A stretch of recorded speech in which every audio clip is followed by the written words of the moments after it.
Dan kini saudara kita bergabung dengan Duta Besar Indonesia untuk Vatikan, Trias Kuncahyono. Selamat siang waktu Indonesia, Mas Trias. Selamat siang, selamat pagi waktu Roma. Mas Trias, ini bisa diceritakan kenangan apa yang sampai saat ini masih teringat momen bersama Paus Fransiskus? Ya, selamat siang. Terima kasih banyak telah mengundang saya untuk bicara pada pagi hari ini. Ya, kita pagi hari ini sebelum kita bicara, kita sama-sama nanti saat pemindahan jenazah dari Santa Marta ke Basilika ya, tadi disampaikan oleh Yan, jam 9 nanti. Jadi dari pagi sudah banyak peziarah yang umat yang antre untuk masuk ke sana. Ya, saya seperti yang sudah pernah saya sampaikan, beberapa kali saya bertemu dengan Paus almarhum, 14 kali kira-kira bertemu dengan beliau, dan terakhir kira-kira bulan, bertemu langsung maksud saya kira-kira bulan Februari atau Maret gitu ya, ada acara di sana, saya bertemu langsung.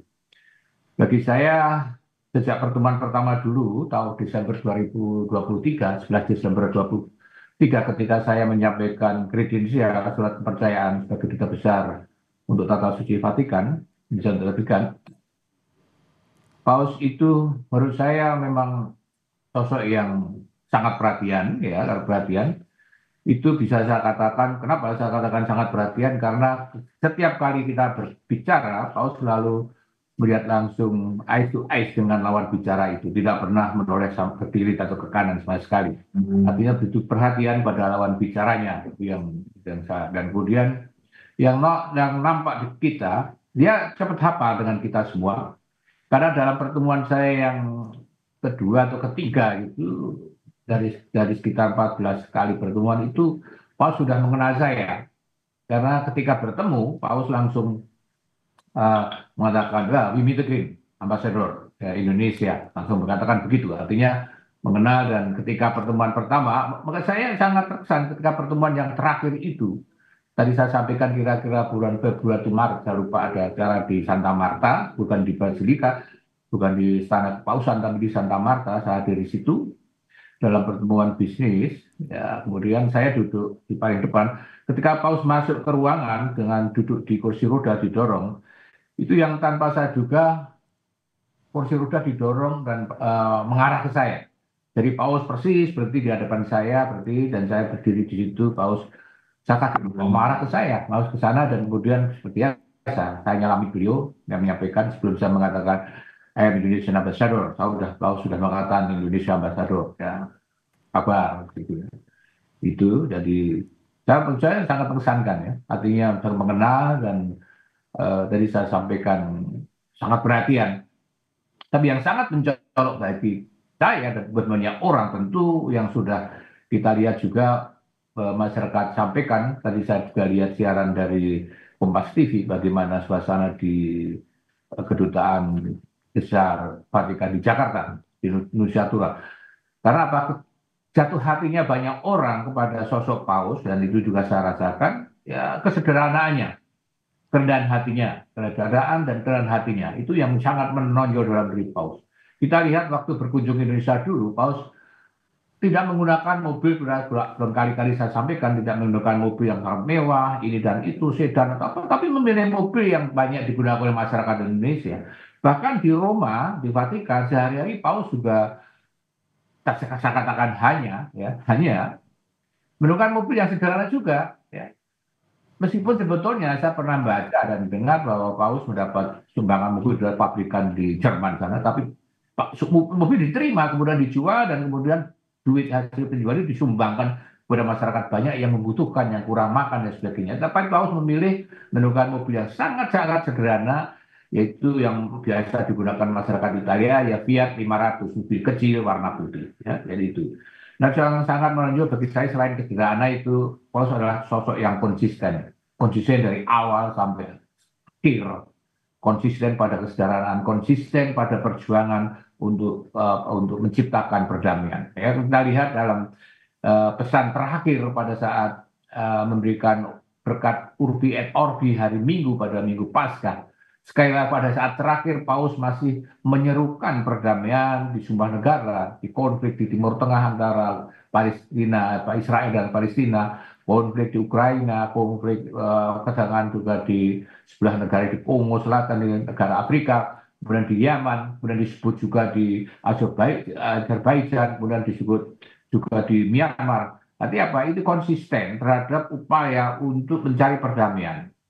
Ya, jadi memang Pope of Peace, ya, paus perdamaian ini, paus perdamaian. Paus perdamaian juga Pope of Mercy, paus kebelas kasih yang sangat mengasihi semua orang. Ya, kita lihat di Jakarta waktu itu semua orang yang datang padanya diterima, tidak peduli siapapun mereka. Ya, kita lihat di sepanjang jalan setiap kali berhenti, setiap pergi dan menerima banyak orang. Itu juga terjadi di Roma, di Italia. Setiap kali pergi juga seperti itu. Jadi Pope of Mercy, Pope of Peace itulah paus Fransiskus yang sesuai dengan namanya, Fransiskus.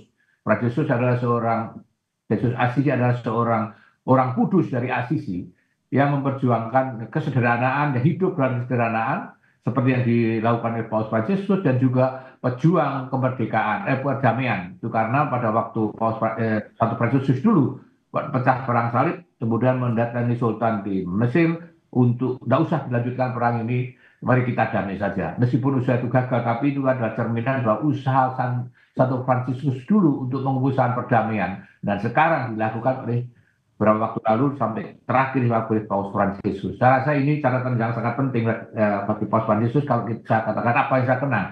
Satu hal yang tidak boleh dilupakan adalah Paus Fransiskus ini sangat peduli pada lingkungan hidup, ya, pada lingkungan hidup. Dengan Paus mengeluarkan ensiklik yang namanya Laudato Si, itu sangat penting menurut saya. Seorang pemimpin yang sangat peduli lingkungan hidup. Padahal kita lihat, kalau kita lihat bandingkan dengan negara Vatikan City, hanya 44 hektar. Enggak sama sekali, hanya ada taman sedikit di belakang Basilika, ada taman di sana kepausan. Justru dari negara yang sangat kecil itu yang peduli pada lingkungan. Saya rasa itu sangat sangat menarik. Begitu ya. Baik, ini meninggalnya Paus Fransiskus menjadi duka dunia, Mas Trias. Lalu bagaimana sebaiknya di Indonesia ini menghadapi masa kedukaan ini? Mengingat kunjungan Paus ke Indonesia menjadi momen yang tak terlupakan bagi masyarakat, sementara umat di Indonesia juga tidak bisa melihat langsung ke Vatikan sana. Seperti apa, Mas Trias?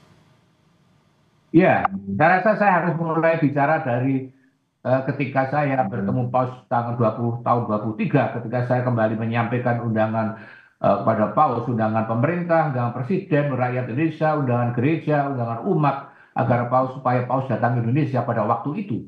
Pada waktu itu ketika saya menyampaikan undangan kepada Paus, Bapak Suci, kembali pemerintah, rakyat Indonesia, presiden, umat Katolik, dan semua masyarakat Indonesia menyampaikan undangan pada Bapak Suci untuk datang ke Indonesia. Jawabannya adalah ya, saya akan datang ke Indonesia. Tetapi satu hal yang menurut saya sangat penting kalau kaitannya dengan apa yang orang masyarakat Indonesia adalah Paus sangat sangat sangat perhatian, sangat terkesan, bahkan sangat terkesan pada Pancasila dan Bhinneka Tunggal Ika. Ya, itu suatu hal. Maka saya masih ingat ketika di Indonesia, Paus juga memesankan hal itu di istana, juga di katedral, memesankan bahwa Pancasila, bahkan di Diklat, Pancasila dan Bhinneka Tunggal adalah modal yang sangat penting bagi bangsa Indonesia. Nggak ada bangsa lain lain yang memiliki Pancasila, ya, yang berbhinneka tunggal ika seperti kita, tetapi bisa bertahankan persatuan dan kesatuan, meskipun harus kita akui di sana sini masih ada kekurangannya, tapi secara umum itu adalah tetap kita bersatu. Itu yang sangat mengesankan kepada Paus. Beberapa hari yang lalu saya dalam wawancara sudah saya sampaikan bahwa setelah kunjungan ke Indonesia, sampai sebulan kemudian itu Paus masih cerita tentang Indonesia pada siapa saja, kepada para tamunya yang ketemu menemui dia di istana atau kepausan, juga pada umat dalam acara di lapangan Satu Petrus. Cerita tentang Indonesia sebut-sebut lagi. Karena itu tadi saya sampaikan saking berkesannya kepada Indonesia yang memiliki Pancasila dan Bhinneka Tunggal Ika, itu tadi saya sampaikan Paus ketika melihat saya juga langsung tahu Indonesia ini, karena sangat terkesan dengan Indonesia. Saya rasa ini yang menjadi penting bagi kita, bahwa seorang pemimpin negara lain, Paus Fransiskus, sangat memuji, sangat terkesan dengan Pancasila dan Undang-Undang dan Bhinneka Tunggal Ika. Ini yang bagi kita adalah tugas kita. Saya rasa ini rakyat Indonesia, untuk ini seorang pemimpin negara asing pun sangat terkesan pada Pancasila. Dan kita pun Pendidikan juga kita pun harus ke sana sebetulnya yang harus diwujudkan dalam kehidupan sehari-hari ya. Hmm. Banyak hal yang masih diwujudkan yang dari Pancasila itu yang sangat dikagumi oleh Paus Fransiskus. Secara umum saya rasa masyarakat Indonesia punya tugas itu. Hmm. Mas Trias, kita ingat Ya, sekali ketika pada pidato terakhir Paus, ia menyerukan ya, terkait salah satunya gencatan senjata di jalur Gaza dan juga mengakhiri konflik di ya. Ukraina. Lalu sebetulnya bagaimana Vatikan ke depannya harus menyikapi pesan terakhir dari Paus ini? Saya rasa Paus Fransiskus adalah pemimpin dunia yang pertama yang menyerukan gencatan senjata. Setelah serangan 7 Oktober tahun lalu, ya, 2 tahun lalu itu, Pauslah kemudian yang pertama kali menyerukan gencatan senjata dan kemudian mengkondem apa namanya serangan itu, ya Israel ke Palestina. Sehingga waktu itu Israel memprotes. Dan kemudian sampai terakhir tadi yang katakan sampai kemarin pun masih menyerukan eh, perundingan senjata karena Paus melihat bahwa perdamaian ya itu adalah kekayaan manusia. Kalau manusia adalah perdamaian, sorry, peperangan adalah kekayaan manusia, ya kan? Sehingga Paus memberikan perdamaian. Nah, sikap tata suci Vatikan sangat jelas terhadap masa depan Palestina. Tata suci sikapnya persis seperti Indonesia sama yaitu mendukung two state solution, solusi dua negara antara Israel dan Palestina. Itu yang sejak awal dari sikap dari tata suci dan itu juga sikap Indonesia.